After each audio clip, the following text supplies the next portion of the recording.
Pratite najnovije vijesti iz Crne Gore i svijeta.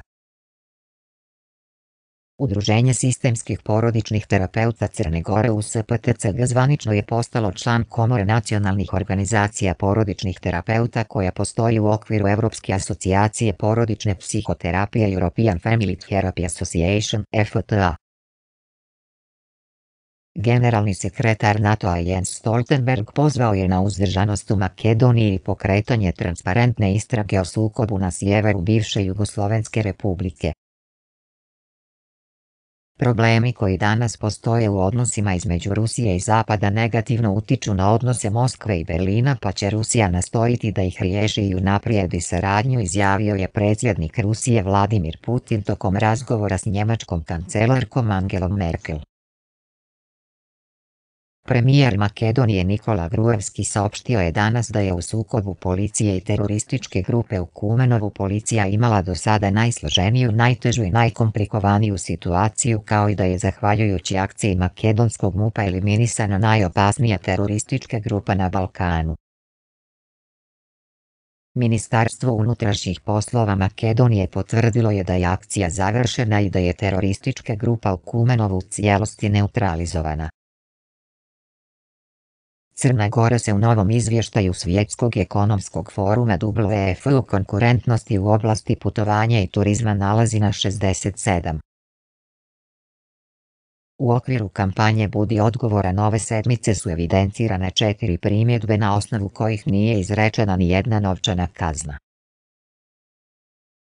Forum Bošnjaka održao je okrugli sto ostvarivanje politike zaštite manjinskih prava na kojem je izneseno preko 20 studija o ustavnopravnom aspektu zaštite manjinskih prava, institucionalnim mogućnostima i realnom ostvarivanju manjinskih prava u Crnoj Gori. Proslava koju je koalicija Demokratske partije socijalista DPS i Socijaldemokratske partije SDP organizovala povodom 70 godina od pobjede nad fašizmom doživjela je potpuni krah, ocijenjeno je iz Demokratskog fronta DF. Forum Bošnjaka pozvao je nadležne institucije da ozbiljno pristupe problemu iseljavanja građana sa sjevera Crne Gore i da ne licitiraju brojem onih koji su napustili to područje. U Podgorici je danas održana prva sjednica Koordinacionog odbora Demokratske Crne Gore kojoj je predsjedavao predsjednik Demokrata Aleksa Bečić. Ministarstvo unutrašnjih poslova Makedonije potvrdilo je da je akcija završena i da je teroristička grupa u cijelosti neutralizovana. Aktivnošću više službi Zavoda za izvršenje krivičnih sankcija ZIKS na prijavnici Kazneno-popravnog doma Podgorica prilikom redovnog pretresu stvarima koje su bile namijenjene osuđenom licu Ađ, a koje su donijele njegova majka i sestra, pronađena su 2 zamotuljka s praškastim supstancama za koje se sumnja da su opijati heroin i Subotex.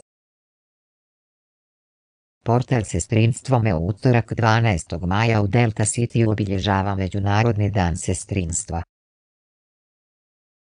Odnos države prema manjinama je neadekvatan i zabrinjavajući, ocijenjeno je u razgovoru čelnika DMOS-a i Bošnjačke demokratske zajednice u Crnoj Gori BDZCG.